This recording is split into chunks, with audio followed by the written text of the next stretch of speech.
মুআজ্জাজ মুকররম মুহতারাম মুসল্লিন কিরাম, এই আশুগঞ্জ ফিরঘাট জামে মসজিদে আয়োজিত এই আজিম শান পবিত্র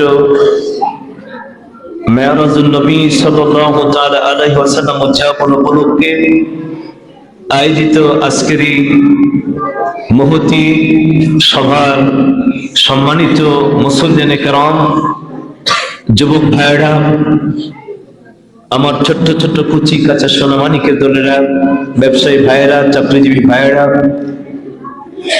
বুদ্ধিজীবী ভাইয়েরা, সবাইকে আমি আমার অন্তঃস্থল থেকে মোবারকবাদ জানিয়ে আপনাদেরকে সালাম প্রদান করি। মহব্বতের সরে সবাই সালামের জবাব দিবেন। আসসালামু আলাইকুম ওয়া রাহমাতুল্লাহি ওয়া বারাকাতুহু। অসংখ্য অগণিত শুকর ও সুজুদ সে আল্লাহ সুবহানাহু ওয়া তাআলার দরবারে, যিনি আজকের এই পবিত্র একটি রজনীতে, মহামান্বিত একটি রজনীতে আমাদের সবাইকে আল্লাহর পবিত্র ঘরে বসে বসে মহিয়ান গরিয়ান রব্বুল ইজ্জাতের কুদরতি কদম মুবারকে সেজদায় অবনত হয়ে আবার আজকের এই রাত্রির মর্যাদা সম্পর্কে রাসূলুল্লাহ সাল্লাল্লাহু আলাইহি ওয়াসাল্লামের শান ও মান শোনার লক্ষ্যে একটি নেকমহতি জলসায় সভায় আমাদের সবাইকে বসার থাকার তৌফিক যে আল্লাহ তাআলা দান করেছে, আসুন আমরা সেই মহান রব্বুল ইজ্জাতের দরবারে কালিমাতুশ শুকর আদায় করে আমরা সবাই বলি আলহামদুলিল্লাহ। আর একটু মহব্বতের সুরে বলি আলহামদুলিল্লাহ। আমরা শুকর আদায় করলাম কার? আল্লাহর শুকর আদায় করলে আল্লাহ কি খুশি হন না বেজার হন? আল্লাহ খুশি হলে আমাদের লাভ হয় না লোকসান হয়? গুনাহ হয় না সওয়াব হয়? এবার সবাই বলুন, আমরা কি গুনাহ চাই না সওয়াব চাই?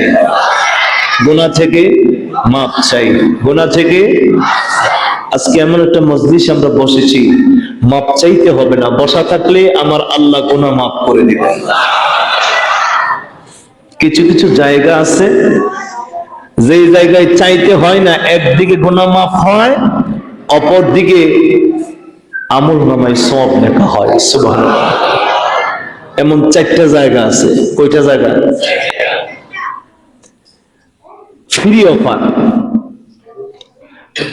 Free offer. কিছু করতে হবে না, কিছু চাইতে হবে না, এমনিতেই একদিকে সওয়াব অপর দিকে গুনাহ। এইরকম জায়গা কয়টা? 4টা। মনে রাখতে হবে কয়টা জায়গা, যেখানে কোনো কিচ্ছুই লাগে না, একদিকে সওয়াব হবে অপর দিকে গুনাহ। 1 নম্বর, এই একেবারে চুপ, কথাও বলবে না, হাসিও দিবে না, চুপ থাকবে, কথাগুলো শুনবে। তোমাদের জন্য দোয়া করব। বাচ্চাদেরকে আবার দমক দিবেন না কেউ, ওদেরকে আসতে দিবেন, হাসুক খেলুক, ওদেরকে সামলায় রাখতে হবে। আল্লাহ রাসূল বলেন, যেই মসজিদে, যেই মজলিসে, যেই অনুষ্ঠানে বাচ্চা থাকে না, ভবিষ্যৎ বড় খারাপ। এদেরকে আসতে দিতে হবে, ডিস্টার্ব দেখ সহ্য করতে হবে, মানতে হবে। ওরা ডিস্টার্ব দিতে দিতে একদিন আপনার মতো নামাজি হয়ে যাবে। এই জন্য নবীজি নিষেধ করেছেন, বাচ্চাদেরকে মসজিদে আসলে, কোন অনুষ্ঠানে আসলে ধমক দেওয়া যাবে, বুঝাইতে হবে, ওরা যেন না হাসে না কথা বলে। তোমাদের জন্য দোয়া করব। বলছি না, কই জায়গায় ফ্রি অফারটা আছে? 4 জায়গায়। কই জায়গায়? 4 জায়গায়। একদিকে সওয়াব অপর দিকে, আমার নবীজি বলেন, আন-নাজরু ইলাল কাবাতিল মুশাররাফা ইবাদাতুন। রাসূল বলেন, প্রথম নম্বর হলো, জীবনে যদি কেউ সর্বপ্রথম খানায়ে কাবার দিকে তাকাইতে পারে, তাকানোর সঙ্গে সঙ্গে একদিকে গুনাহ মাফ অপর দিকে সওয়াব।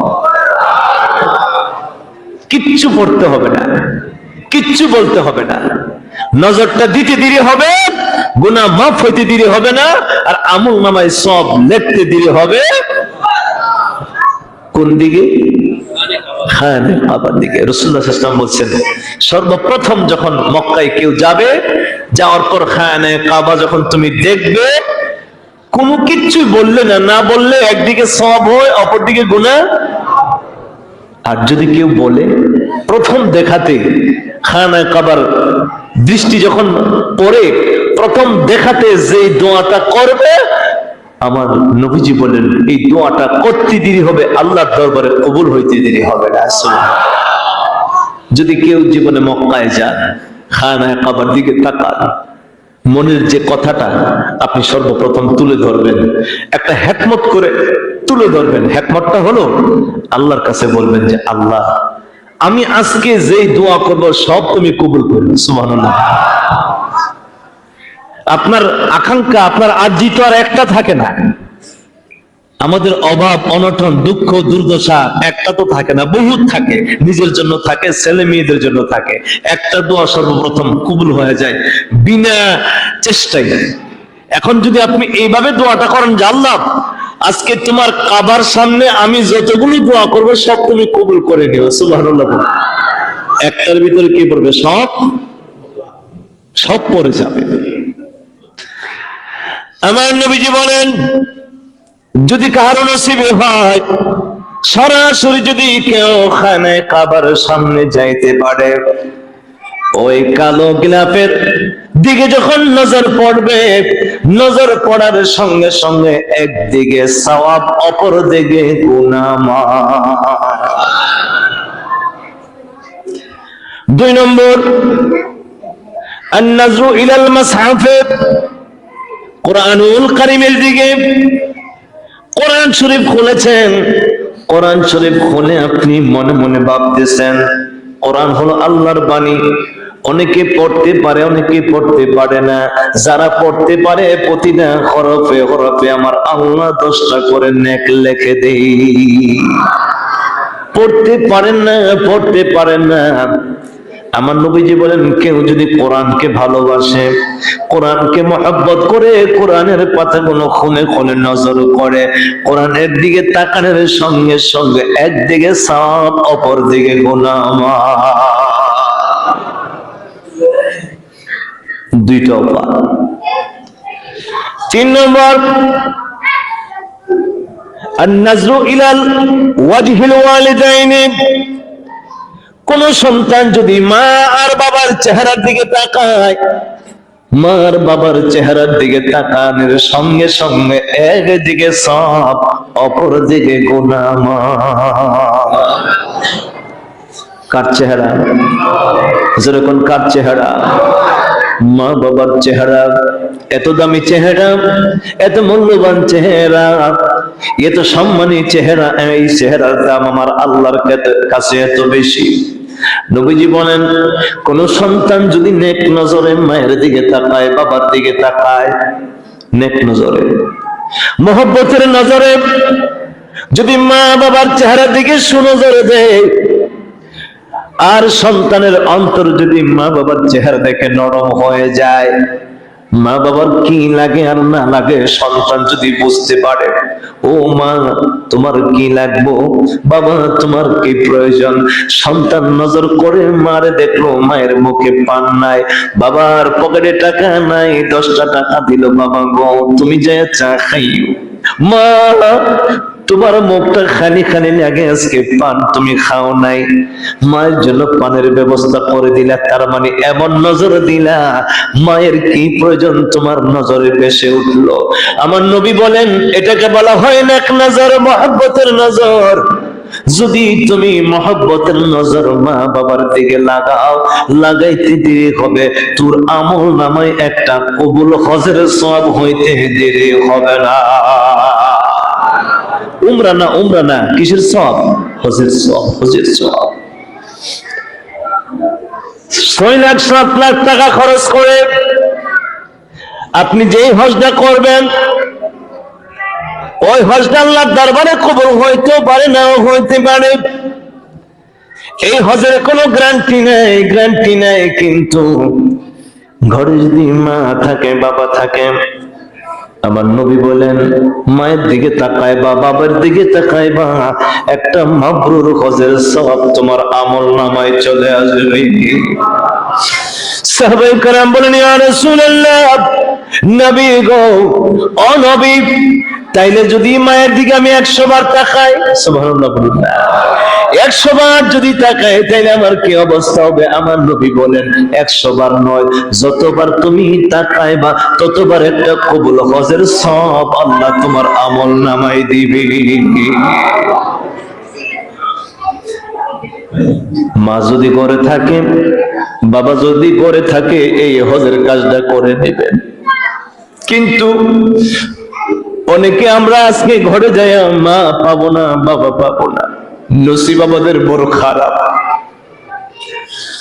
থাকতে বুঝি নাই, কদর করি নাই। এখন কিন্তু মন কান্দে, নিজের সন্তানগুলো নিজের কাছে দৌড়ায়া আসে, তাদেরকে দেখি কোলে কাকে নেই, আদর করি। যখন আমি কোলে যাইতাম, মা আর বাবা যখন ছিল, তারাও তো আমাদেরকে দেখে এত আদর মায়া করে কোলে কাকে নিত। আজকে আমাদের সন্তানগুলো আমাদেরকে দেখে আমরা কিন্তু ঘরে যাই মা বাবার চেহারা দেখতে পাই নাই। অনুরোধ করবো রে বাবা, যদি মা ঘরে থাকে, বাবা ঘরে থাকে, আজকে যায় এবার কপালে চুমু খাবে, মায়ের পায়ে চুমু খাবে। আমি হুজুর বলে দিলাম, বলবে আমাদের হুজুর বলছেন, মা গো, তোমার চুমু খাইলে, তোমার পায়ে চুমু খাইলে তুমি খুশি হইলে আমার আল্লাহ নাকি খুশি হয়ে যায়। মাগো, তোমার দিকে চাইলে নাকি হজের সওয়াব হয়ে যায়। এই জন্য বাবা, এই ইবাদত গুলো করবেন, এই আমল গুলো করবেন। দুনিয়ার সব ইবাদতের মিসগাইড আছে। হজ করবেন লক্ষ টাকা খরচ করে, কবুল হইতেও পারে, নাও হইতে পারে। নামাজ পড়বেন সারা দিন রাত, কবুল হইতে পারে, নাও হইতে পারে। দান সাদকা করবেন আপনি লক্ষ লক্ষ টাকা, কবুল হইতে পারে, নাও হইতে পারে। কিন্তু মা আর বাবার খেদমত আমার আল্লাহর দরবার থেকে কোনোদিন ফিরে আসবে না। তিনটা সুযোগ। খানা কাবার দিকে তাকাইলে সওয়াব গুনাহ মাফ, কোরআনের দিকে তাকাইলে সওয়াব গুনাহ মাফ, মা বাবার চেহারার দিকে তাকাইলে সওয়াব গুনাহ মাফ। আরেকটা সুযোগ হলো, আলেম ওলামাদের মজলিসে বসে গেলে, আলেম ওলামাদের চেহারার দিকে তাকাইলে একদিকে সওয়াব আর অপর দিকে গুনাহ মাফ।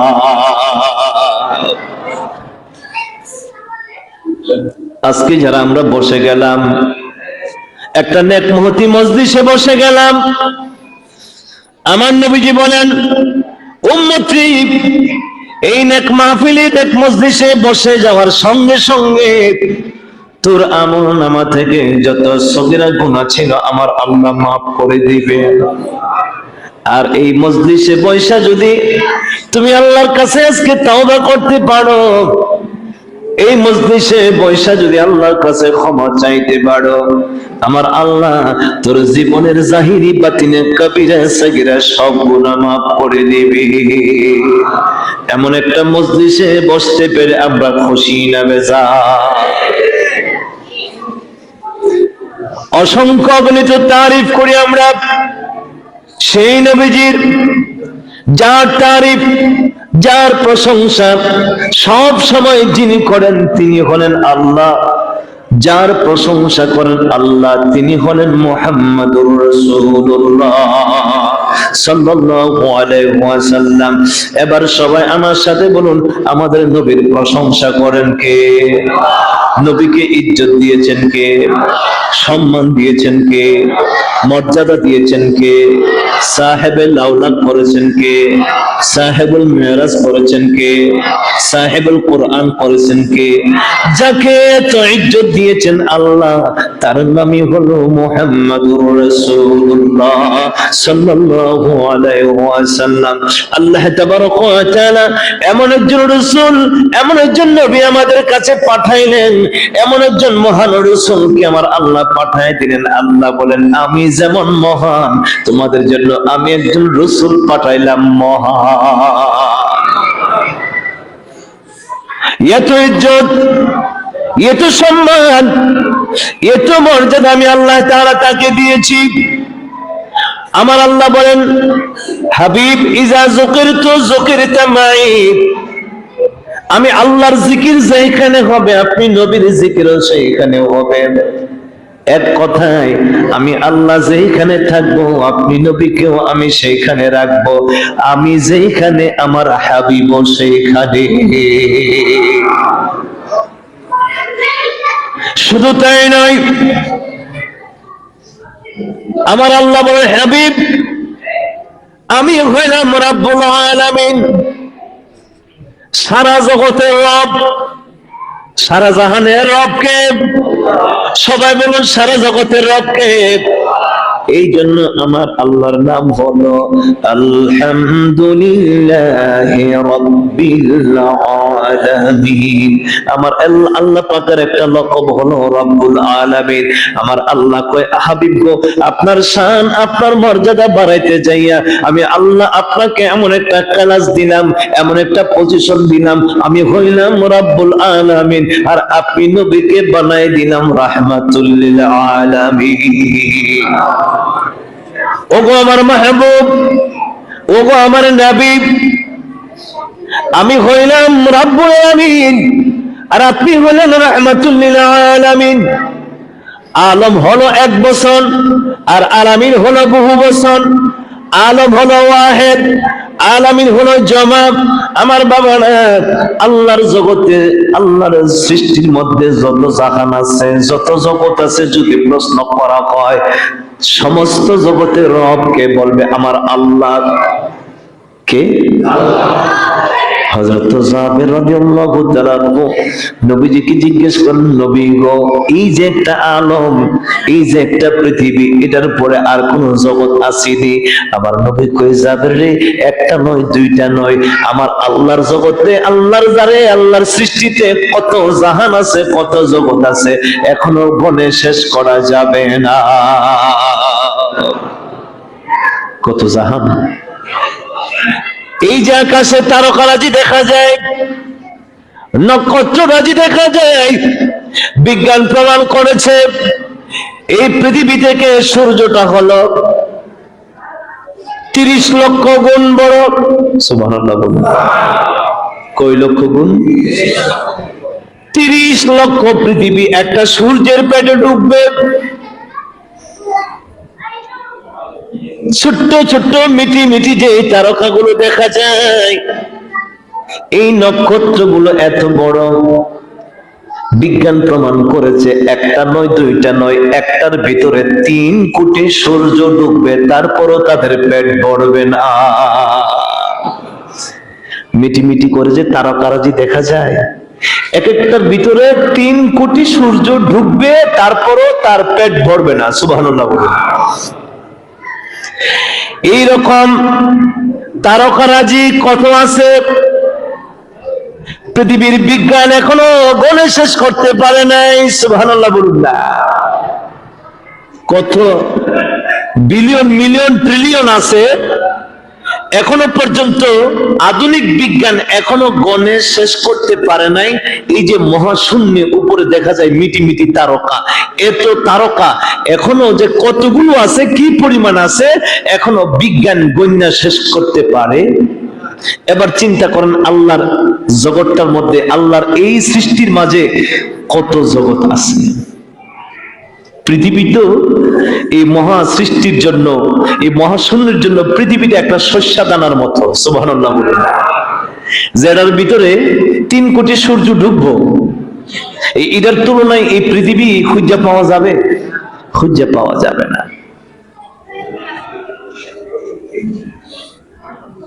আমার নবী বলেন, আমার আল্লাহর কাছে, আমার আল্লাহর সৃষ্টির মাঝে এত কতগুলো জগৎ আছে, সব কিন্তু প্রথম আসমানের নিচে। এই যে গণ্য এখনো তারকারাজি শেষ করতে পারে নাই, এগুলো প্রথম আসমানের নিচে, প্রথম আসমানের নিচে। এইরকম আসমান কয়টা আছে? 7টা। এক একটা আসমানের পুরুত্ব, এক একটা আসমানের দূরত্ব হলো 500 বছরের রাস্তা। সুবহানাল্লাহ। কত বছরের? 500 বছরের রাস্তা। এমন আসমান আছে কয়টা? 7টা।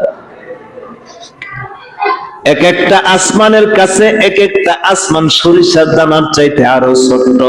সুবহানাল্লাহ। প্রথম আসমানটা দ্বিতীয় আসমানের কাছে একেবারে পৃথিবী যেমন ছোট্ট, এই আসমানটাও ছোট্ট। হাদিস শরীফের মধ্যে আছে, মরুভূমির বালুকণার মধ্যে যেরকম ছোট্ট একটি পাথরের নড়ি যেরকম ছোট্ট মনে হয়, প্রথম আসমানটা দ্বিতীয় আসমানের কাছে এমন ছোট্ট মনে হয়। সুবহানাল্লাহ। তাহলে মহান আল্লাহর জগৎটা কি ছোট? নবী আমার ডাক দেয়া কই যাবে? ও যাবের, আল্লাহর জগতে যত আলম আছে এখনো গণে শেষ করা যায় না। যাবের বলেন, নবী গো তাইলে কি একটু বলবেন ওই সমস্ত জগতের আল্লাহকে, রবকে? আমার নবী কই, যাবের রে, তুমি কি সূরা ফাতিহা পড়ো নাই? সূরা ফাতিহায় আল্লাহ স্পষ্ট করে দিয়েছে, আলহামদুলিল্লাহি রাব্বিল আলামিন। সমস্ত প্রশংসা ওই মহান রবের, যিনি সমগ্র জাহানের জন্য প্রতিপালক। তাইলে যত জগৎ আছে সব জগতের রব হলো আমার আল্লাহ। যাবের কই, নবী গো এবার একটু জানার বড় ইচ্ছা জাগে, ওই সমস্ত জগতের রব যদি আল্লাহ হয়, ওই সমস্ত জগতের নবী কে? নবী গো আপনার থেকে জানতে চায়। আমার নবী কই, যাবের রে, ও যাবের, আমার আল্লাহ এটা স্পষ্ট করে দিয়েছেন, আল্লাহ হলো রব্বুল আলামিন। আল্লাহ তাআলা তোমার হাবিবকে, তোমার নবীকে আল্লাহ বলেছেন, ওয়া মা আরসালনাকা ইল্লা রাহমাতাল লিল।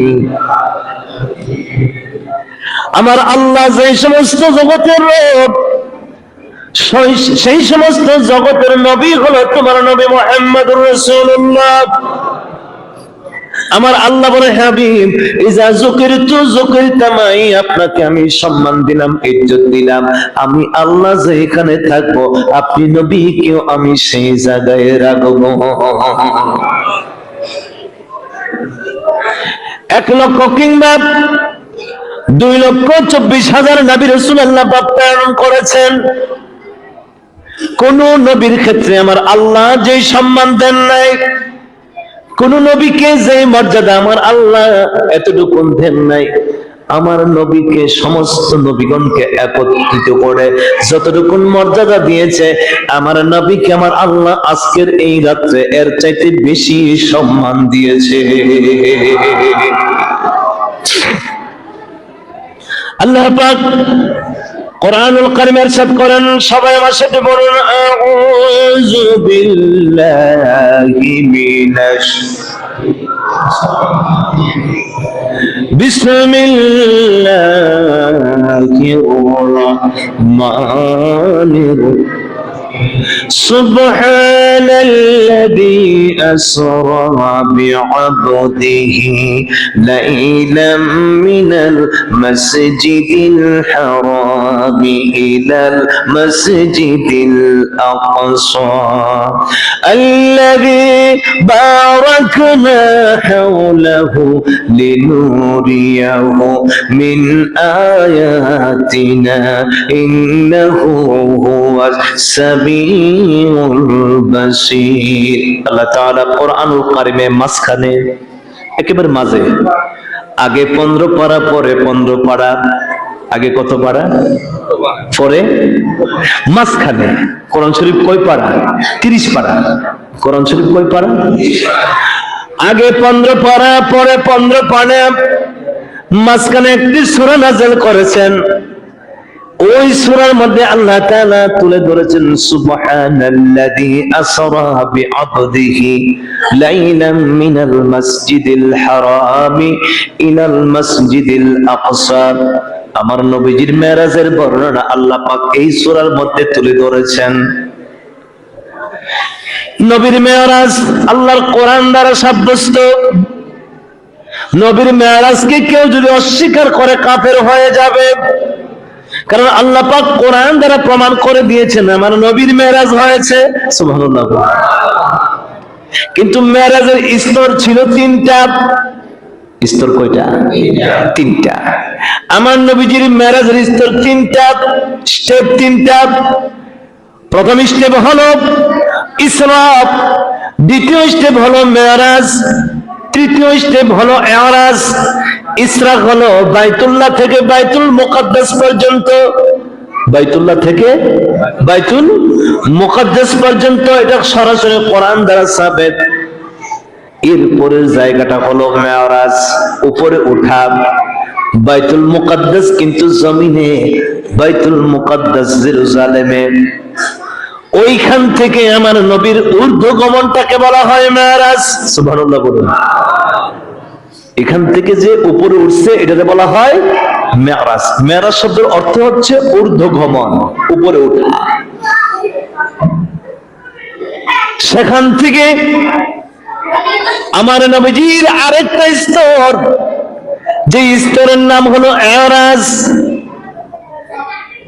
এই প্রথম আসমান থেকে বাইতুল মুকাদ্দাস থেকে 7 আসমান পর্যন্ত এটাকে বলা হয় মেরাজ। আর 7 আসমান থেকে আমার নবীজির আরেকটা ভ্রমণ হয়েছিল, ওই ভ্রমণটাকে বলা হয় এরাজ। সুবহানাল্লাহ বলুন। তিনটা স্তর পাওয়া গেল। একটা স্তর বাইতুল্লাহ থেকে বাইতুল মুকাদ্দাস, সরাসরি কোরআন দ্বারা সাবিত, বাকিগুলো হাদিস শরীফ দ্বারা সাবিত। এখন কেউ যদি অস্বীকার করে নবীর মেরাজ হয় না, তাহলে মনে করতে হবে সে কোরআনও মানে না, হাদিসও মানে না। সুতরাং আমার নবীর মেরাজ হয়েছে, এটাই হচ্ছে আমাদের আকীদা। আমার নবীর শুধু মেরাজ নয়, মেরাজের রাতে আমার নবী আমার মহান মালিক আল্লাহর সাথে দিদার হয়েছে, এটাই হচ্ছে সত্য।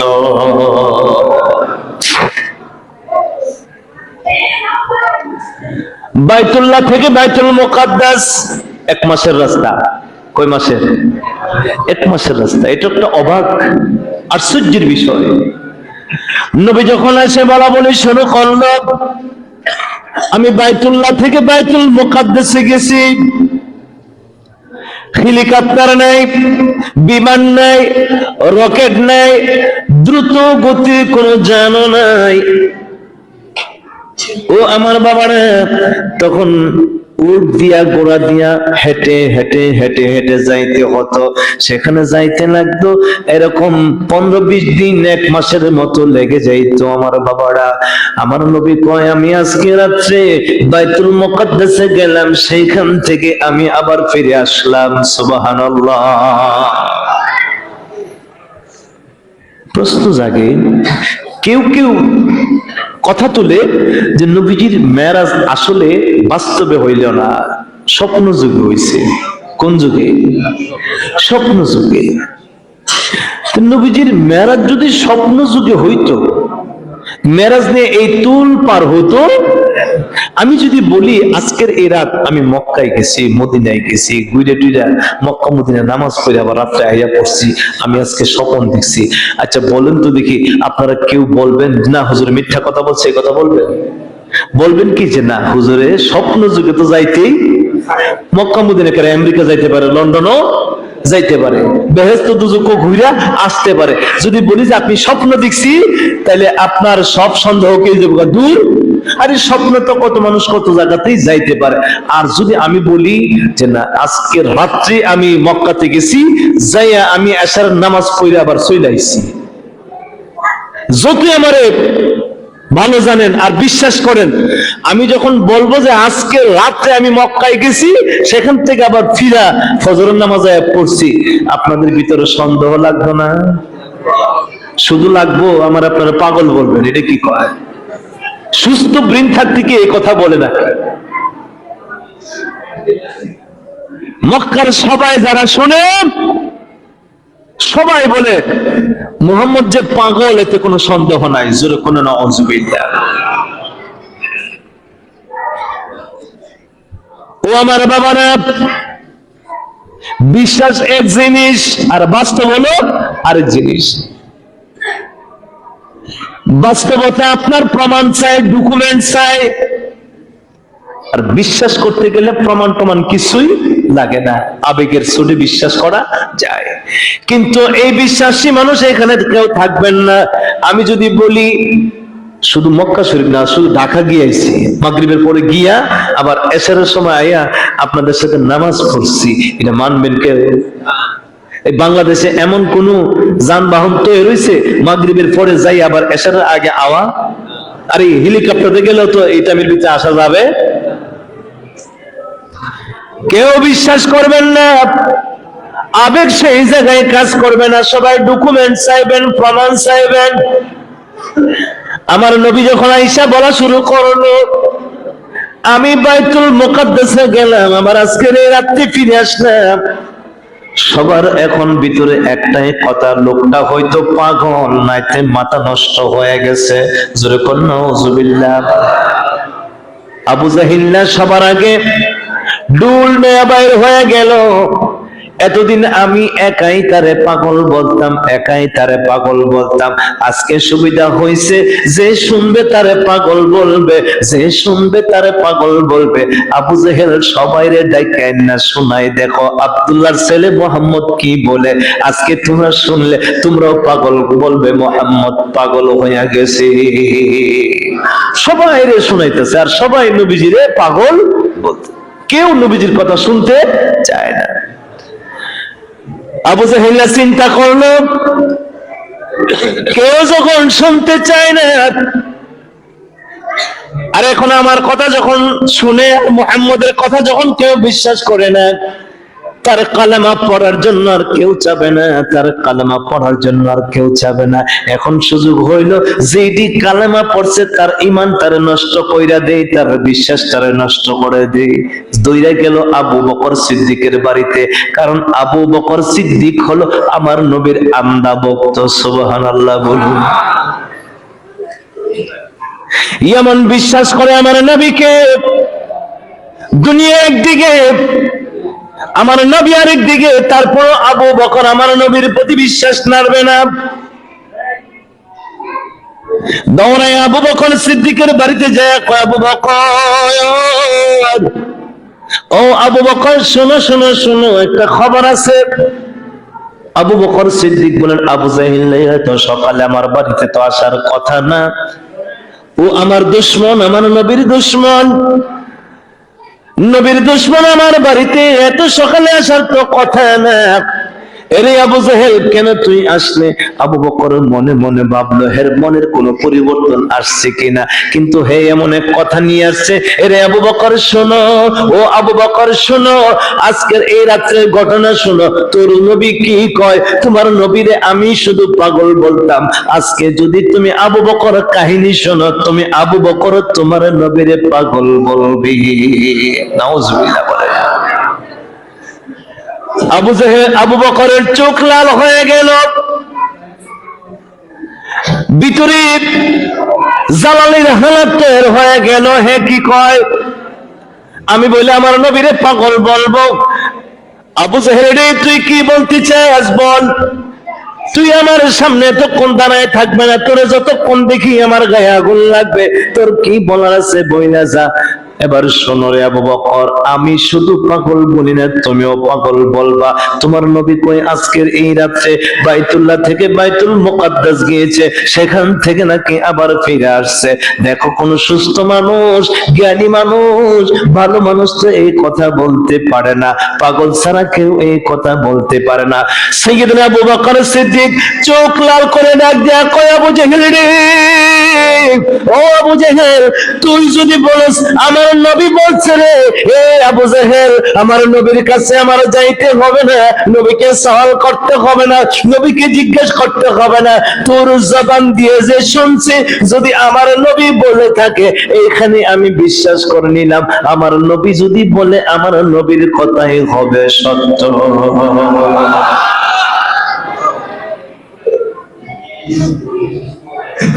সাইয়্যিদুল আম্বিয়া নবী হাবিবে কিবরিয়া সাইয়্যিদুল আম্বিয়া নবী হাবিবে কিবরিয়া যাকে আমরা ভালোবাসি মন প্রাণ দিয়া হায় হায় যাকে সাইয়্যিদুল আম্বিয়া নবী হাবিবে কিবরিয়া সাইয়্যিদুল আম্বিয়া নবী হাবিবে কিবরিয়া যাকে আমরা হায় হায় যাকে আমরা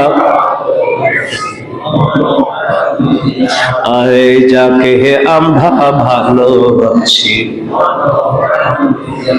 নবী আমরার জানের জান নবী প্রাণের প্রাণ নবী বিনে আশেকের মন করে বলুন নবী আমরার জানের জান নবী প্রাণের নবী বিনে আশেকের মন করে তাই আশেকের দলে নবী নবী বলে তাই আশেকের নবী নবী বলে দিদার পাইতে আরজি জানাই কান্দিয়া কান্দিয়া হায় হায় দিদার পাইতে আরজি জানাই কান্দিয়া কান্দিয়া সাইয়্যিদুল আম্বিয়া হাবিবে কিবরিয়া সাইয়্যিদুল আম্বিয়া হাবিবে কিবরিয়া যাকে আমরা ভালোবাসি হায় হায় যাকে আমরা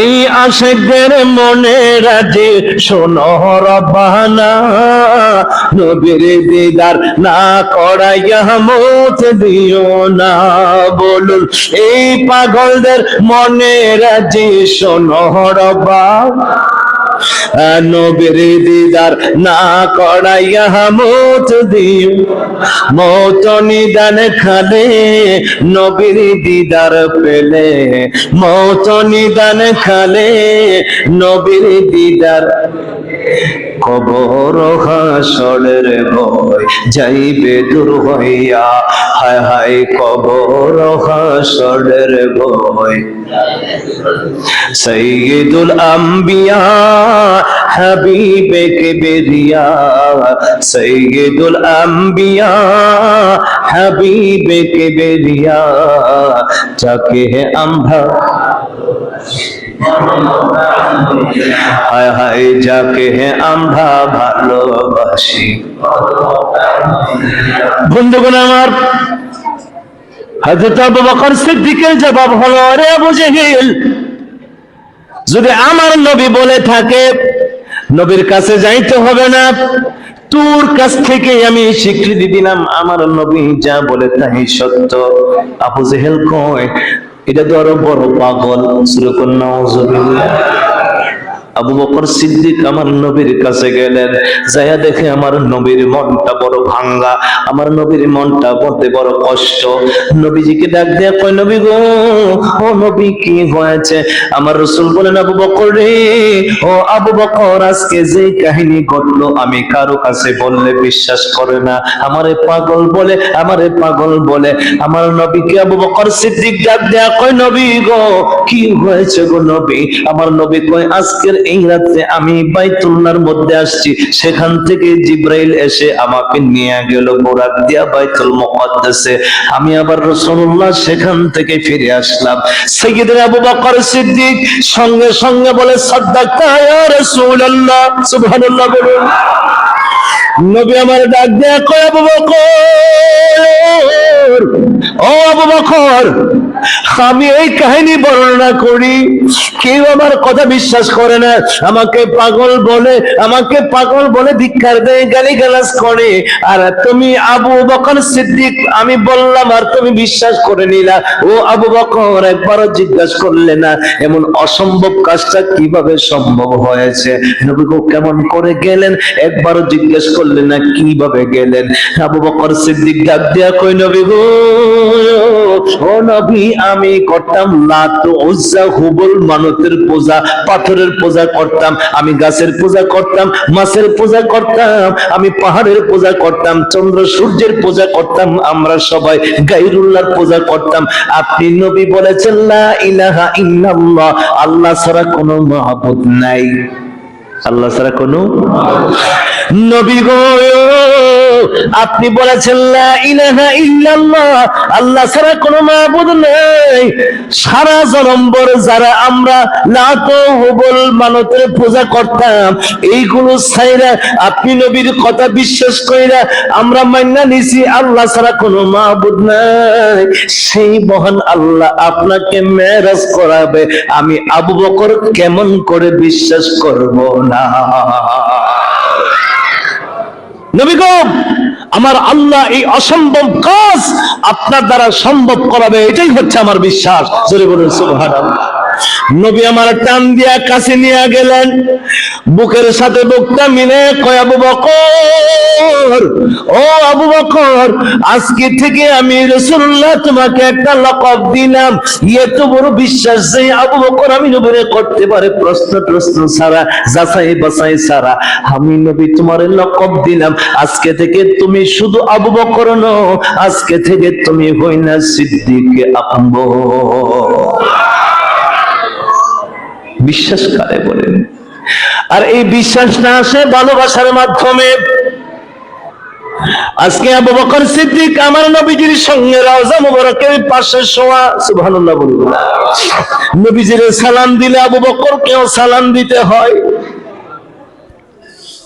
নবীজিকে সালাম দিলে আবু বকরকে সালাম দিতে হয়।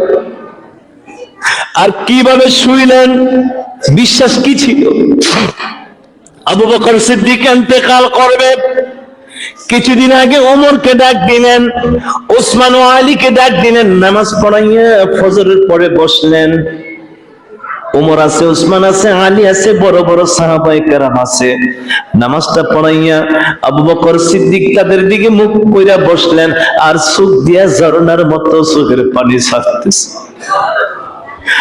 ওমর ডাক দিয়া কয় আবু বকর, প্রতিদিন নামাজ পড়ানো এইভাবে নামাজ পড়া কানতে দেখি নাই, আজকে কেন এভাবে চোখের পানিগুলো ছেড়ে ছেড়ে কান্দেন?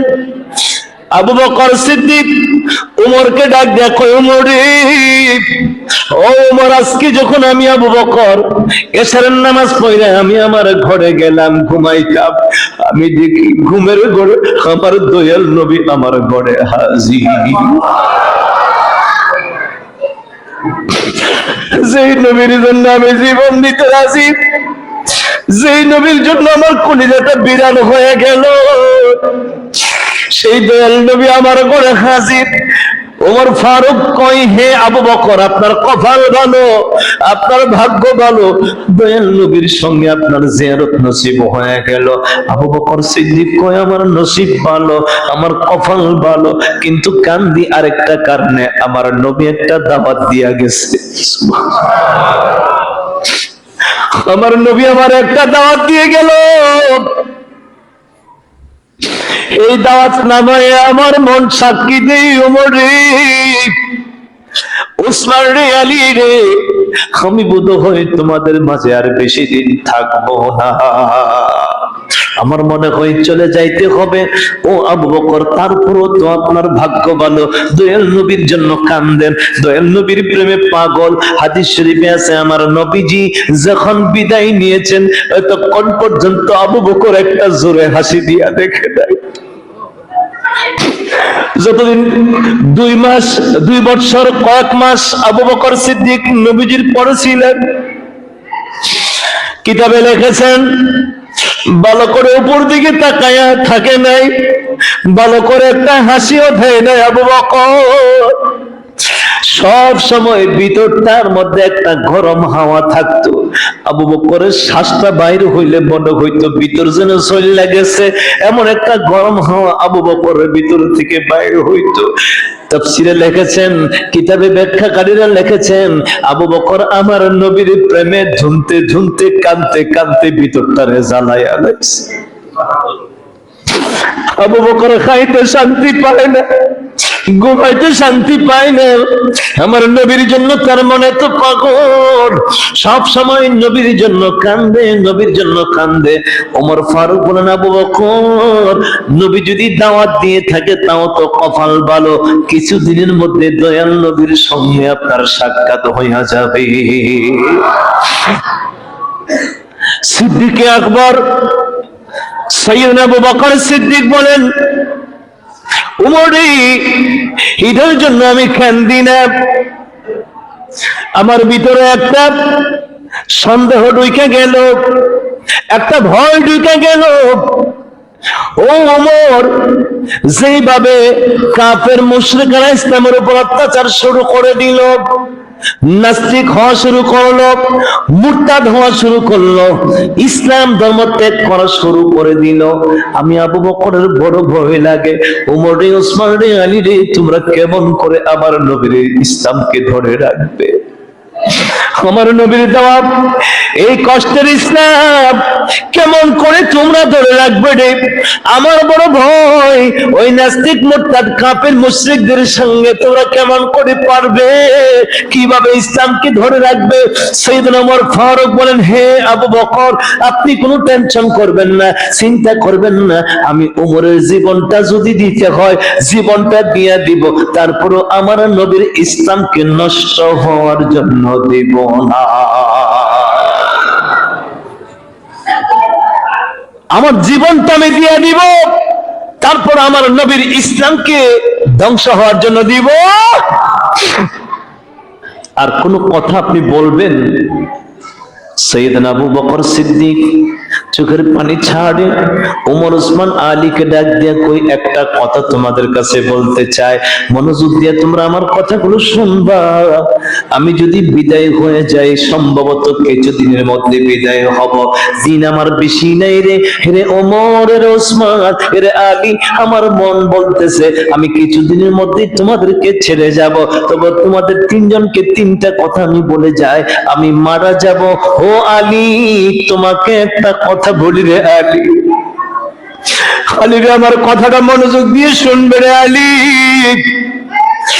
আমি দেখছি আমার নবী যখন ওফাত করেছিল, আমার নবীজির ওফাতের পরে আমার নবী, আমি আবু বকরকে ডাক দেই নাই, ওসমানকে ডাক দেই নাই, ওমরকে ডাক দেই নাই, অন্য কোন সাহাবীদেরকে ডাক দেই নাই। আমার নবী তোমাকে কাছে নিল, কাছে নিয়ে আমার নবীর ওফাতের কিছুক্ষণ আগে তোমার কাছে বলে গিয়েছিল একটা কথা। ও আলী, এই কথাটা তুমি বাস্তবায়ন করেছো, আমি দেখেছি। তোমারে আমার নবী একটা দায়িত্ব দিয়ে গিয়েছিল, আলীকে ডাক দিয়ে আমার নবী বলেছিলেন, আলী, আলী রে, তুমি বড় আমার আদরের, তুমি বড় আমার মায়া। আলী রে, শোনো, আমার গোপন তথ্য তোমার কাছে যা আছে অন্য কোন সাহাবীর কাছে তা নাই। আমি নবী তোমারই বলেছি, আনা মাদিনাতুল ইলমি ওয়া আলিউন বাবুহা, আমি হইলাম ইলমের শহর, আর সেই শহরের দরজা হলো আমার আলী। আলী রে, আমার কলিজার টুকরা ফাতেমাকেও তোমার কাছে রেখে গিয়েছি, হাসান হুসাইনও তোমার সন্তান। আলী, তোমার একটা কথা বলি, আমি যদি ওফাত করি, বিদায় হয়ে যায়, আলী রে, তোমার একটা দায়িত্ব থাকবে, এই দায়িত্ব আর কেউ পালন করতে পারবে না। ও আলী, আমার ওফাতের পরে আমার জামা কাপড় খুলবা না, আমার জামা কাপড় খুলবা না, আমার শরীরে কাউকে টাচ করার জন্য দিবা না, আমি নবীর গায়ে যেন কেউ না ধরে, একমাত্র তুমি আলী ছাড়া কেউ আমার শরীরে যেন না ধরে। আলী রে, শোনো, গোসল করাবে তুমি, আমার শরীরে ধরবে তুমি, আমার কাপড় খুলবে না, তার উপরেই কাফন পরাবে, আমি রাসূলুল্লাহর কাফন তুমি পরাবে, আমি নবীজির গোসল তুমি আলী দিবে। আলী বলেন, ইয়া রাসূলুল্লাহ, আমাকে যদি আমার আল্লাহ বাঁচায় রাখে তাইলে আমি এই দায়িত্ব পালন করব। সুবহানাল্লাহ। আলী বলেন আমার কপালে আমার নসিবে নবীর গোসল আয়েশা পড়ছে, এর মানে আমার নবীকে গোসল আমি দিব, আমি ছাড়া আর কেউ দিতে পারবে না। হযরত আলীর বিশ্বাস হয়ে গেল। সুবহানাল্লাহ বলুন। নবীর আগে আমি যাইব না, এই বিশ্বাস। নবী যখন হিজরত করে আলীকে বলেন, আলী তুমি আমার বিছানায় শুয়ে থাকবা। সুবহানাল্লাহ বলুন না। কাফেররা আসবে মারতে, দারুন নদওয়াতে বৈঠক করেছে, আজকে রাতে নবীরে মাইরা ফেলবো। নবীরে কি করব? নবীরে মেরে ফেলবে, হত্যা করবে। চতুর্দিকে ঘেরাও করে রেখেছে। নবী আলীকে ডাক দেয়া, কয় আলী তুমি আমার বিছানায় শুয়ে থাকবে। সুবহানাল্লাহ বলুন। শুধু শুয়ে থাকবে না, আগামী দিন সকাল বেলা আমার কাছে যে আমানত গুলো এই কুরাইশের লোকদের আছে, মক্কার লোকদের যে আমানত গুলো আমার কাছে দিয়া রাখছে, সবার আমানত, যার যার আমানত তুমি তাদের কাছে পৌঁছায়া দিবে। সুবহানাল্লাহ। অন্ধকার ঘরে কে কার জায়গায় থাকে তো বলা যায় না। আলীর বিশ্বাস। নবী বলছেন সকালবেলা আমানত গুলো ফিরাইয়া দিতাম। এখন কাফের মুশরিকরা আইসা আমাকে মারতে পারবে না, মারতে পারবে না, কারণ আমার নবী বলছেন সকালবেলা আমানত গুলো আমি পৌঁছাইয়া দিতাম। আলী না নিশ্চিন্তা, ভয় নেই আর কোন ডর। আরে বাবা আপনিও তো যাইতেন না যদি জানেন যে আমারে মারতে আইবো, আর এই ঘরে আপনারা শোয়াই দিয়ে গেলে আপনি থাকবেন। হুজুর কেমন দেখছো? এখন অন্ধকার ঘরে হুজুরের না পায়া যদি খুব আঘাত শুরু করে, এটা আমি না হুজুর তো বুঝতে পারবে না, মায়ের তো শুরু করবে। আপনারা যদি কই বাবা তুমি আমার বিছনায় শুয়ে থাকো, আপনি কইবেন হুজুর আপনার জান বাঁচাইবেন আর আমার জানরে মাইরে থয়ে যাবেন, মাপ চাই, দরকার মুরিদার টিকতো না। নবী বলছেন আলী তুমি শুয়ে থাকবে। আলী কই ইয়া রাসূলুল্লাহ আমি শুয়ে থাকবো, সকালবেলা আমানত গুলো পৌঁছায় দিবা। আলী কই মনে মনে এখন আমার বিশ্বাস হয়ে গেল, আমারে আর কেউ আঘাত করতে পারবে না, আমাকে আর কেউ মারবে না। আমার নবীর জবান দিয়ে বাইর হয়ে গেছে সকালবেলা আমানত গুলো আমি পৌঁছাইয়া দিতাম। বিশ্বাস। হযরত আলী নবীকে গোসল করাবেন। হযরত আলী বলেন ইয়া রাসূলুল্লাহ ঠিক আছে। নবীজি বললেন তুমি সারা যেন কেউ ভিতরে না ঢুকে। সুবহানাল্লাহ বলুন। আবু বকর সিদ্দিক ডাক দেয়া কয় আলী, ও আলী আমি নজর করে দেখেছি, আমাকেও বলে নাই, উমর কেউ বলে নাই, ওসমান কেউ বলে নাই, আবু হুরায়রা কেউ বলে নাই, আরো বৈশিষ্ট্য বড় বড় সাহাবায়ে কেরাম কাউকে বলে নাই গোসলের কথা। গোসলের কথা তুমি আলীরে বলছে, আর আমি আবু বকর দাঁড়ায়া দাঁড়ায়া দেখছি তুমি আমার নবীর জীবনের শেষ গোসলটা করাইয়া দিয়েছিলে। আলী তোমার কাছে একটা আরজি রাখতে চাই, একটা আবদার রাখতে চাই। ও আলী যে হাতে আমার দয়াল নবীর শেষ গোসলটা তুমি আলী দিয়েছিলা, সে হাত মোবারক দিয়া আমি আবু বকরের জীবনের শেষ গোসলটা তুমি আলী দিও। আমার ছেলে মেয়ে কেউ না রে, আমার বন্ধু বান্ধব কেউ না, আমি দেখেছি আমার দয়াল নবীজির শরীর মোবারকে তুমি আলীর হাত দিয়া পানি ডালছো, মরাইয়া দিয়েছো। আমার নবীর শরীরে তোমার হাতটা লাগছে আলী রে, এই হাতের দ্বারা আমি আবু বকরের গোসলটা তুমি দিও। ওমর ওসমানকে ডাক দেয়া বলেন হে ওমর ওসমান, আমি যদি মারা যাই আলী গোসল করাবে, ওসমান আমার কাফন পরাবে। বাজারে কোনো কাফন দিয়ে নয়, বাজারে কোনো কাপড় দিয়ে নয়, আমার কাছে দয়াল নবীজির একখানা চাদর মুবারক আছে, যেই চাদরখানা আমি আবু বকরকে উপহার দিয়েছিল, আমি সযত্নে রাইখা দিছি, এই চাদর দিয়া মোড়াইয়া আমারে কাফন পরাইয়া দিও। ওমরকে ডাক দেয়া কই ওমর, ওমরে আমি আবু বকরের জানাজার ব্যবস্থা তুমি কইরো। হযরত ওমর বললেন, কাফনের দায়িত্ব দিলেন, গোসলের দায়িত্ব দিলেন, জানাজার কথাও বললেন। আরেকটা কথা আপনি আবু বকর ফয়সালা করে যান। ও আবু বকর, আপনি বলুন, আপনি যদি ইন্তেকাল করেন মক্কায় থাকবেন না মদিনায় থাকবেন? আপনার কবর মক্কায় জান্নাতুল মুআল্লায় হবে নাকি জান্নাতুল বাকি মদিনায় হবে? আপনি বলে যান। আপনি যেইখানে বলবেন আপনার কবর আমরা সেই জায়গায় করব। আবু বকর সিদ্দিক চোখের পানি ছেড়ে দিয়ে কইব, ওমরে, তিনটা দায়িত্ব তোমাদের কাছে দিলাম, এই তিনটা দায়িত্ব তোমরা পালন করবা। আমি আবু বকর মক্কায় থাকবো নাকি মদিনায় থাকবো? আমার কবর জান্নাতুল মুআল্লায় হবে নাকি জান্নাতুল বাকিতে হইবে? তুমি উমর ফয়সালা দিবা না, তুমি ওসমান ফয়সালা দিবা না, তুমি আলী ফয়সালা দিবে না, আমিও দিতে পারবো না। আমার দয়াল নবীর কাছে আমার গোসল করাইয়া কাফন পরাইয়া আমার নবীর রওজার ভিতরে নিয়ে যাইবা। আমার নবীকে যায় বলবা, নবীর গোলাম আবু বকর কোন জায়গায় শহীদ? আমার নবী যেখানে বলবে আমি আবু বকরের কবর তোমরা সেই জায়গায় দিয়া দিও।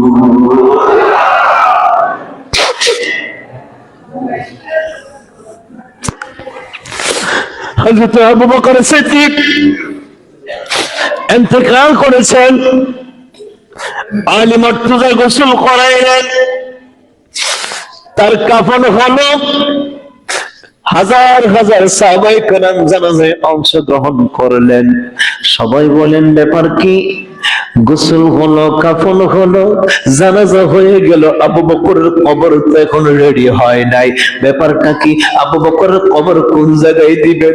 ওমর ডাক দিয়া কই, না না সাহাবীরা রে, এটার ফয়সালা আমরা দিতে পারবো না, এটার ফয়সালা আবু বকর দেয়া যায়নি। একটা কথা বলছেন, আবু বকরের ইন্তেকালের পর গোসল করাইয়া কাফন পরাইয়া নবীজির রওজার সামনে নিতাম, নবীজির কাছে যাইয়া জিজ্ঞাসা করতাম, আমার নবী যেই জায়গায় বলবে আবু বকর সিদ্দিকের কবর সেই জায়গায় হবে। বিশ্বাস সাহাবায়ে কেরামের।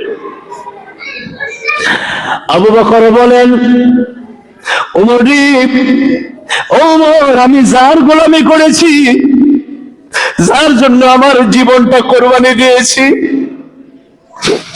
আমার কবর কোন জায়গায় হবে? দূরে হবে না দাঁড়ে হবে? আমি বলবো না। আমি কোন জায়গায় শুইব? আমি কোন ধরনের হইলাম? আমার কোন জায়গায় শোয়ার যোগ্যতা হয়েছে এটা আমি বলতে পারবো না। আমার নবীর কাছে যায়া বলবে, আমার নবী যেখানে বলবে সেইখানে আমি আবু বকরের কবর দিবে। হযরত আলী এবং হযরত ওমর ফারুক রাদিয়াল্লাহু তাআলা আবু বকরকে নিয়ে আমার নবী পাকের রওজা মুবারকের ভিতরে প্রবেশ করলেন। নবীজি রওজা মুবারকে যাইয়া আমার নবীজিকে সালাম দিয়া হযরত আলী সিজদার মধ্যে পড়ে কই, নবী গো, ও নবী, আপনার বন্ধু আবু বকরকে আপনার কাছে নিয়ে আসলাম। আমাদের দায়িত্বগুলো আমরা পালন করলাম, গোসল করাইলাম, কাফন পরাইলাম, জানাজা হয়ে গেল। আপনি নবীর কাছে একটা দায়িত্ব আছে, আমরা এই দায়িত্ব পালন করতে পারতেছি না, এই সিদ্ধান্ত আমরাও দিতে পারতেছি না। নবী গো, রওজা মুবারকের ভিতর থেকে আপনি নবী ফয়সালা দিতে হবে, আপনার বন্ধু আবু বকর কোন জায়গায় শুইবে।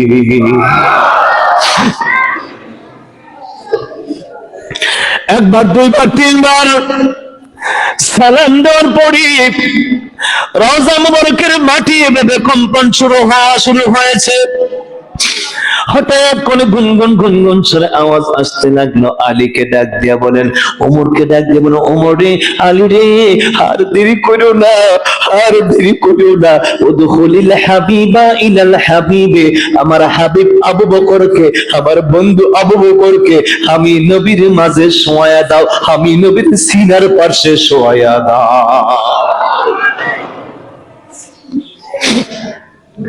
আবু বকর সিদ্দিক এমন বিশ্বাসী ছিলেন,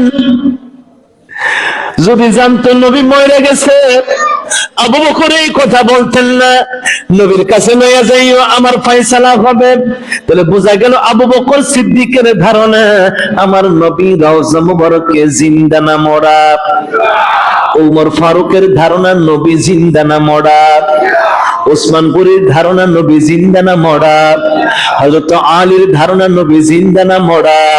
সাহাবায়ে কেরামের ধারণা নবী জিন্দা। আমাদের আকীদা আমার নবী জিন্দা।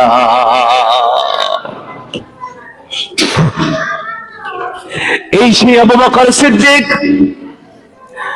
নবী যারা ধরে কয় আবু বকর, তোমারে আমি লকব দিলাম, তুমি শুধু আবু বকর নও, তুমি সিদ্দিক আকবর। সুবহানাল্লাহ বলুন।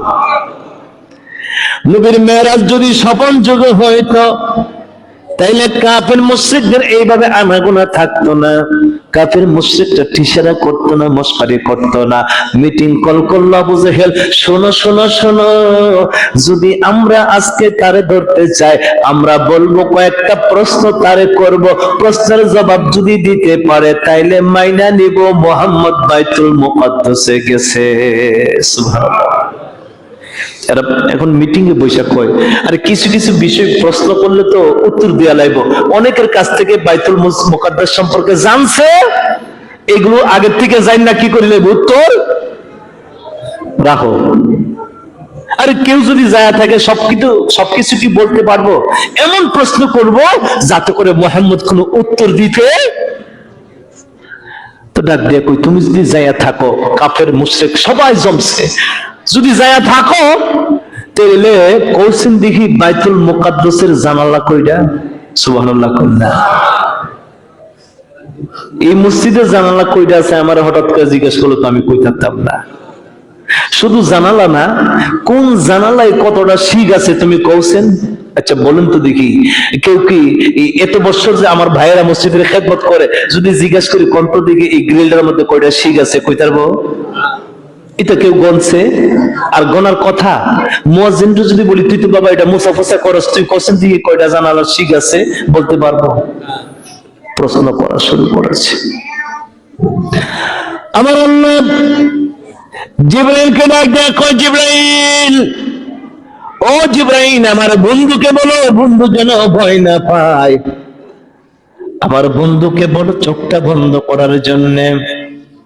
নবীজি চোখটা বন্ধ করলেন, তারা প্রশ্ন করলেন, যে প্রশ্ন করে আমার নবী দেখা দেখা সব প্রশ্নের উত্তর দেই। আমার আল্লাহ কয় জিবরাইল, ও জিবরাইল, গোটা বাইতুল মুকাদ্দাস আমার নবীর সামনে তুলে দাও। সুবহানাল্লাহ বলুন। নবী কিন্তু গেছে রাত্রে। নবী কোন সময় গেছে? রাত্রের বেলা গেছে। রাত্রের বেলা গেছে, আমার নবী দিনে যায় নাই।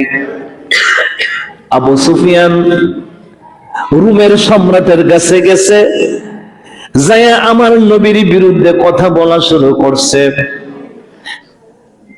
তো আবু সুফিয়ানের কাছ থেকে রোম সম্রাট জানতে চায়, তোমাদের যে কুরাইশ বংশের একজন নবী দাবি করে, তার ঘটনা বলি বলো। কথা পাগল, জোরে কোন নাউজুবিল্লাহ। আরে এর কথা কইেন না, আরে মাথা নষ্ট। কেউ আমরা তার মানি না, তার কথা শুনিও। আর রোম সম্রাট কই, মানো আর না মানো, আমাকে বলো, তার বিবরণটা বলো। সে কি বলে? একটা কথা কয়, কিছুদিন আগে যে কথা বলছে, এই কথা শুনলে আপনি অবাক হয়ে যাবেন।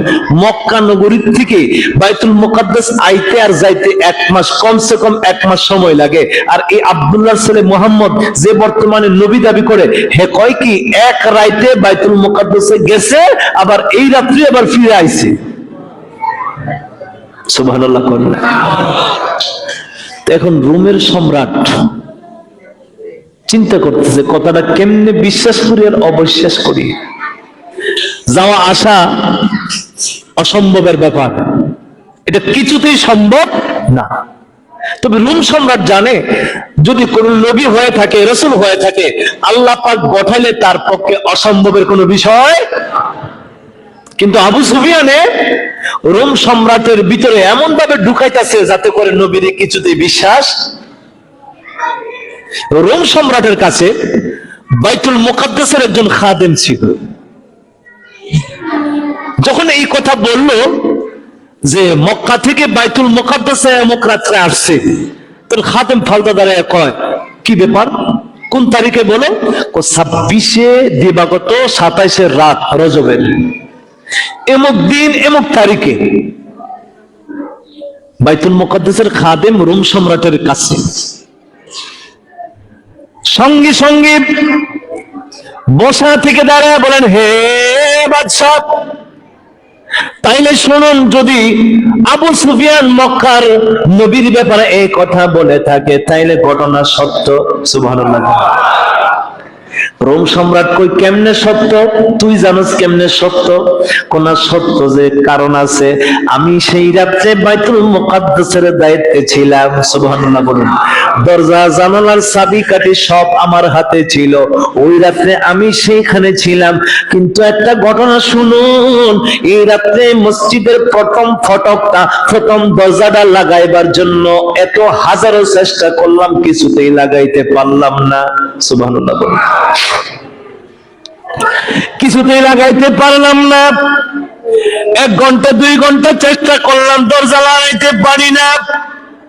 আমার মনে হচ্ছে দেওয়ালের সাথে দরজা চাপা খাইলো, আমি দরজা লড়াইতে পারি না, তালাও মারতে পারি না।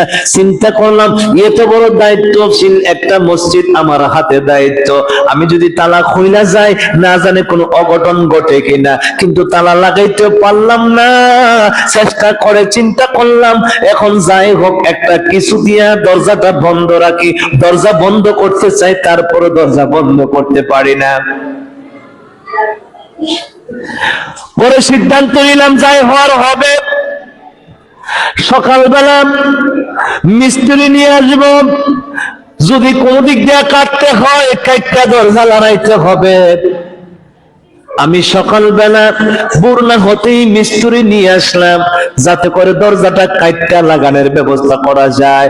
অগরুমের সম্রাট, আল্লাহর কসম খায়া বলি, আমি যখন দরজা লাগাইতে সকালবেলা মিস্ত্রি হয়ে গেলাম, যাইয়া দেখি যেমনে টান দিছি দরজা এমনি খুললা, এমনি আবার লাগাই দিলাম, কোনো জোর করতে হয় নাই। হে রোমের সম্রাট, যদি এই রাত্রে মক্কার নবী মুহাম্মদ রাসূলুল্লাহ বাইতুল মুকাদ্দাসে এসে থাকে, তাইলে আমার মন বলে ঘটনা সত্য, তিনি আসবেই বলে আমার আল্লাহ দরজা খোলা রাইখা দিয়েছে। আমি রাত্রে চেষ্টা করলাম পারলাম না, রাত্রে চেষ্টা করলাম পারলাম না, সকালবেলা দরজা অটোমেটিক লাগা গেছে। রোমের সম্রাট কই আমারও বোঝার বাকি নাই। আবু সুফিয়ান তুমি যাই বলো, যা বোঝার আমরা বুঝা গেলাম। সুবহানাল্লাহ বলুন। তাহলে বোঝা গেল আমার নবীর মেরাজ কাল্পনিক নয়, স্বপ্ন যুগেও নয়, সশরীরে। নবীজির মেরাজ সুবহানাল্লাযী আসরা বিআবদিহি, ওই সত্তার মহান সত্তার পবিত্রতা যিনি তার প্রিয় হাবিবকে ভ্রমণ করাইছেন।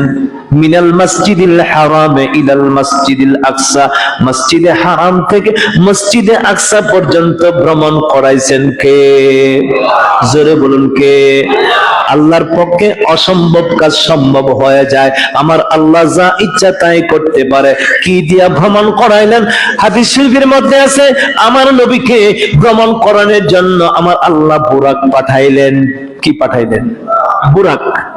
বুরাক একটা বাহন, যে বাহনটা গুরাক থেকে ছোট্ট, খচ্চরের চাইতে বড়, গাদার চাইতে একটু বড়, ঘোড়ার চাইতে আবার একটু ছোট্ট। এটার নাম হচ্ছে বুরাক, দেখতে ঘোড়ার মতো। বারকুন থেকে বুরাক। বারকুন শব্দের অর্থ হচ্ছে বিদ্যুৎ। বারকুন শব্দের অর্থ কি? বিদ্যুৎ। বিদ্যুতের গতি কি জানেন? 1 সেকেন্ডে 1,86,000 মাইল। সুবহানাল্লাহ। বিদ্যুৎ এত দ্রুত গতিতে চলে, আপনি সুইচ টিপ দিবেন বাংলাদেশ থেকে, এখান থেকে সুইচটা টিপ দিতে 1 সেকেন্ড সময় লাগবে না, 1,86,000 মাইল দূরে কারেন্ট চলে যাবে। সুবহানাল্লাহ। সময় লাগবে না, কত? 1 সেকেন্ডও লাগবে না। দুনিয়ার বিজ্ঞানের তৈরি বিদ্যুতের গতি হলো 1,86,000 মাইল। আর নবীজি যে বাহনটা দিয়ে গেছে এটার নাম হচ্ছে বুরাক। এর নাম কি? বারকুন থেকে বুরাক। এটার পাওয়ার বিদ্যুতের চাইতে আরো কোটি কোটি গুণ আল্লাহ বাড়াইয়া দিয়েছে। সুবহানাল্লাহ। আমার নবী কয় এটার গতি কি ছিল? একটা কদম দিত এখানে, আরেকটা কদম যায় পড়তো, যতটুকুন তার দৃষ্টি যায় ওই দৃষ্টির সীমানায় যায় আরেকটা কদম দিত। সুবহানাল্লাহ। যতটুকুন চোখে দেখা যায়। এত দ্রুত গতি সম্পন্ন যান, তার নাম হচ্ছে বুরাকুন নবী সাল্লাল্লাহু আলাইহি ওয়াসাল্লাম। আল্লাহ তাআলা তার হাবিবকে বুরাক দিয়া 7 আসমান পাড়ি দিয়েছেন। সেখানে 7 আসমানে যাইয়া সিদরাতুল মুনতাহা যাইয়া বুরাক কই, নবী গো এতটুকুন আমার সীমানা, এরপরে আর আমি যাইতে। জিবরাইল কই, নবী গো যেখানে বুরাক যাইবো না সেখানে আমি জিবরাইলও যাইতে, আমাদের সীমানা শেষ, আমাদের সীমানা শেষ। নবী কই, তাহলে আমি কেমনে যাব? বুরাকও যাইবে না, জিবরাইলও। জিবরাইল কই, নবী গো আর একটু যদি বাড়ি তাহলে আমার গোটা শরীর জইল্লা পুরা সারখার হয়ে যাবে। সুবহানাল্লাহ। এই জায়গায় ঢুকার সীমানা আমার নয়, এটা আমার নিষিদ্ধ এরিয়া, ওই জায়গায় আমি ঢুকতে পারবো। নবী কইতে আমি কেমনে যাব? জিবরাইল কই, নবী গো যিনি আপনাকে দাওয়াত দিয়েছেন তিনি আপনাকে নেওয়ার ব্যবস্থা করবেন। সুবহানাল্লাহ। জিবরাইলের বর্ডার শেষ, জিবরাইলের দূর শেষ, আর আমার নবীর মেরাজ শুরু। সুবহানাল্লাহ বলুন। জিবরাইল যেখান থেকে শেষ সেখান থেকে আমার নবীর যাত্রা 7 আসমান। নবীর মেরাজের রাত্রে 7 আসমান, মনে করেন ঘর থেকে উঠান বাড়ি, সারা রাস্তায় কি আছে বাকি? আরো কয় হাজার নূরের পর্দা অতিক্রম করবে? 70,000। কয় হাজার? জিবরাইল কই, নবী গো এরপরে আমার যাওয়া সম্ভব নয়। সিদরাতুল মুনতাহা হলো আমার বর্ডার, একটা কুল গাছ, বড়ই গাছ, ওইখানে জিবরাইল থাকে, ফেরেশতারা থাকে, এর উপরে যাইতে পার না, সমস্ত ফেরেশতাদের দূর এখানেই শেষ। আমার আল্লাহ কয়, হাবিব আপনি চিন্তা করবেন না, দাওয়াত দিয়েছি আমি, আপনাকে আনার ব্যবস্থা করব আমি। সেখান থেকে নবীজির হাকিকি মেরাজ শুরু হয়ে গেল। আমার নবীর হাকিকি মেরাজ শুরু হয়ে গেল। ওই জায়গায় আমার নবীর সুরতটা কি ছিল? নবীর সুরত ছিল 3টা। কয়টা? নবীজির 1 নম্বর সুরত হলো সুরতে বাশারি, 2 নম্বর সুরত হলো সুরতে মালাকি, 3 নম্বর সুরত হলো সুরতে হাকিকি। বাশারি সুরতের মেরাজ হইল বাইতুল্লাহ থেকে বাইতুল মুকাদ্দাস পর্যন্ত, আর বাইতুল মুকাদ্দাস থেকে 7 আসমান পর্যন্ত। আমার নবীর মেরাজ হলো মালাকি সুরতে, ফেরেশতাদের সুরতে। তৃতীয় স্টেপে আমার নবীর মেরাজ হাকিকি সুরতে। এই সুরতটা আমার নবীর কি ছিল এটা একমাত্র আল্লাহ এবং রাসূল সারা দুনিয়ার আর কেউ জানে না।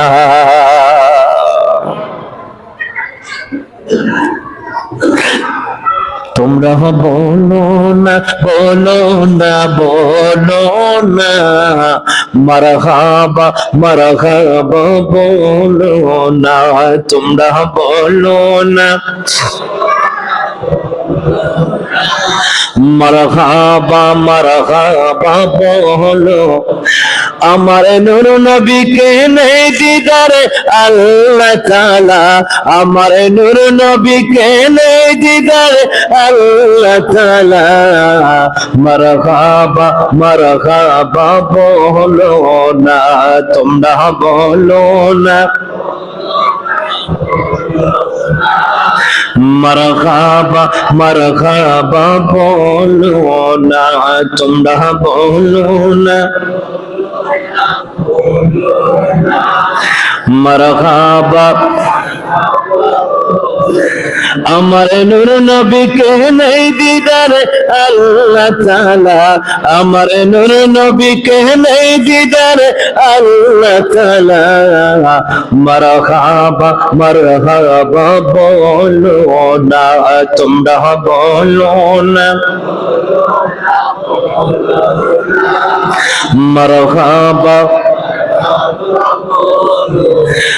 আমার নবীর কি যে শান, আল্লাহ নিজে দাওয়াত পাঠান, আমার নবীর কি যে শান, আল্লাহ নিজে দাওয়াত পাঠান, বুরাক দিয়ে নেই আরশ খুদে মাওলানা, হায় রে বুরাক দিয়ে নেই নবীকে খুদে মাওলানা, মারহাবা।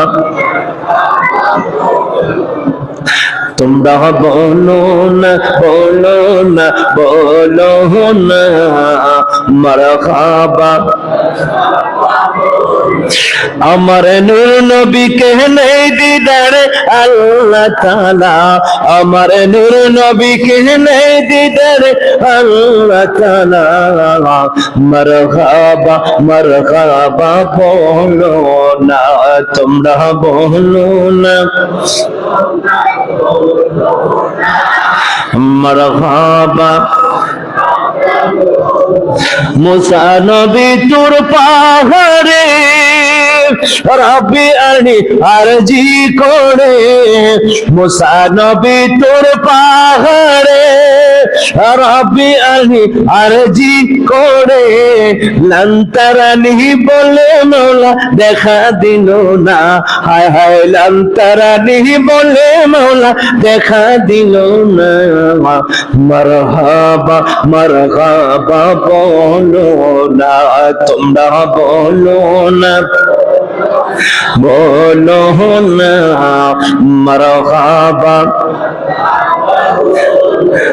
আমার নূর নবীকে নেই দিদার আল্লাহ তাআলা, আমার নূর নবীকে নেই দিদার আল্লাহ তাআলা, মারহাবা মারহাবা বলো না, তোমরা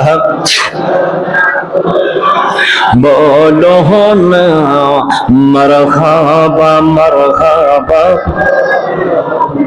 আল্লাহ তাআলা আমার দয়াল নবীজির মেরাজের যে শান, যে মর্যাদা আল্লাহ পাক দান করেছেন নবীকে, সারা রাত নয় সারা মাসও যদি নবীর মেরাজ নিয়ে আলোচনা করে এক একটা সাইট শেষ করা সম্ভব হবে।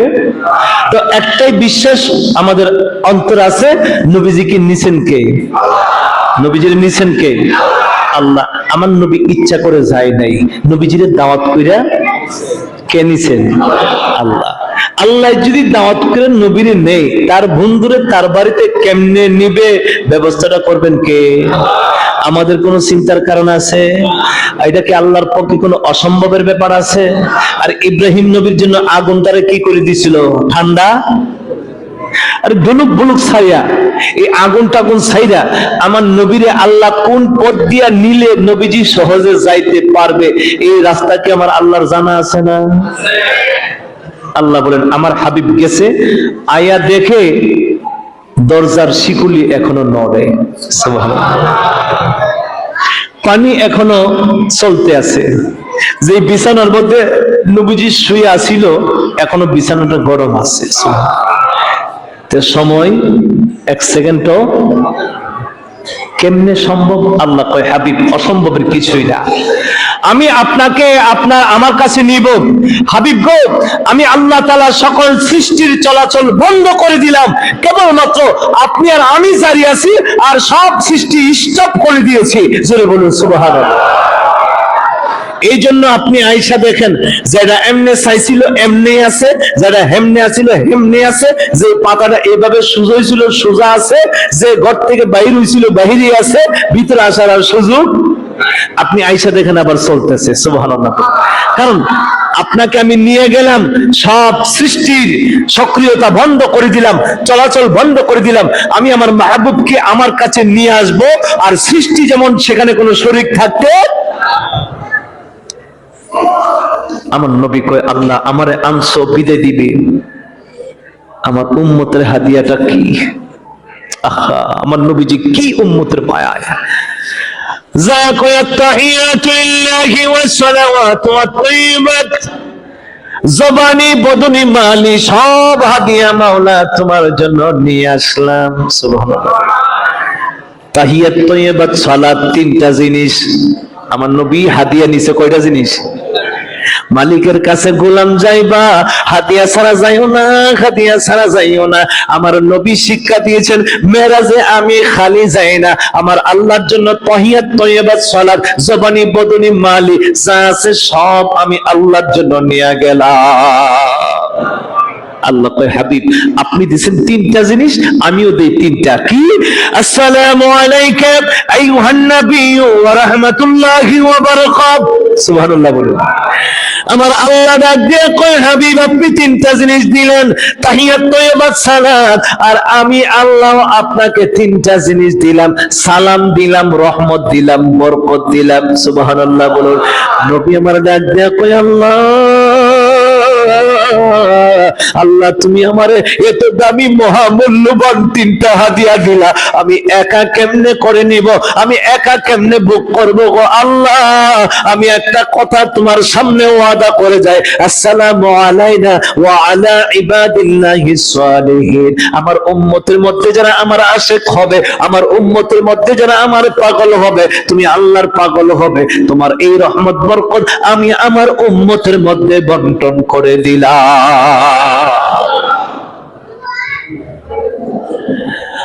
নবীর মনে একটা ধারণা, ও আল্লাহ তুমি আমাকে এত বড় আইনা আর সাজিমে উঠাইয়া দিদার দিলা, আমার উম্মতের দিদারটা কেমনে হবে, মেরাজটা কেমনে হবে? নবী কয়, আপনার উম্মতের মেরাজটা সহজ করে দিলাম। সুবহানাল্লাহ বলুন। উপরে আসতে হবে না, এত আয়োজন করতে হবে না, আপনার উম্মত 5 ওয়াক্ত নামাজ পড়বে হুজুরি কালবে, যথাযথ 5 ওয়াক্ত নামাজ পড়লে আমি আল্লাহ আপনার উম্মতের সাথে দৈনিক 5 বার মেরাজ করব। নবী জাইসা কয়, উম্মত ইয়া সালাতু মিরাজুল মুমিনিন, ও উম্মত তোদের জন্য আমার আল্লাহ নামাজটাকে মেরাজ করে দিয়েছে, নামাজ পড়লে তোরা আমার আল্লাহর দিদার পাবে। সুবহানাল্লাহ। এই হাদিয়াটা আমাদের সকলের পালন করতে হবে কি হবে না? এই হাদিয়াটা আল্লাহর পক্ষ থেকে আজকে এই রাত্রে আমার আল্লাহ পাক দান করেছেন। আল্লাহ যেন এই হাদিয়াটা আমাদের সবাইকে আমল করার তৌফিক দান করে, বলুন আমিন। নবী কয়, যদি এই হাদিয়াটা যথাযথ আমল করতে পারো, আমি নবী ওয়াদা দিলাম, ওয়াদা দিলাম, মহান আল্লাহ তোমাকে দিদার দিয়েই দুনিয়ার জমিন থেকে নিবে। আল্লাহ পাক যেন মেরাজের এই কাহিনী থেকে এই শিক্ষাগুলো গ্রহণ করার তৌফিক যেন আমাদেরকে দান করে, সবাই বলে আমিন।